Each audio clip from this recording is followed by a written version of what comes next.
আপা আপনি কোথায়? আপা আপনি চলে আসেন। আপা আপনি চট করে ঢুকে পড়েন। আপা কোথায়? আপাকে আসলে দেখি না। আপা লুকিয়ে আছে হিন্দুস্তানে, তার কর্মীরা মার খায় গুলিস্তানে।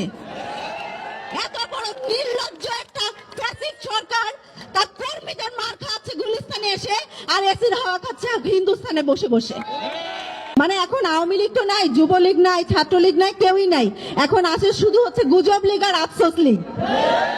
কালকে রাত থেকে গুজব লীগের এত প্রচারণা দেখছি, লাখ লাখ মানুষ ঢাকার উদ্দেশ্যে আসছে, পিকআপ বাস কোথাও জায়গা হচ্ছে না, ঢাকার হোটেলগুলো ভরে গিয়েছে, 0 পয়েন্টে হাজার হাজার মানুষ, ঢাকা বিশ্ববিদ্যালয়ের রাজু ভাস্কর্যে হাজার হাজার মানুষ।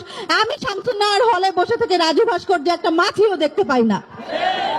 অথচ এই অনলাইন সেলে এত পরিমাণ প্রোপাগান্ডা চালাচ্ছে, আর এই তাদের প্রোপাগান্ডা কয়েকটা করে, একটা দুইটা করে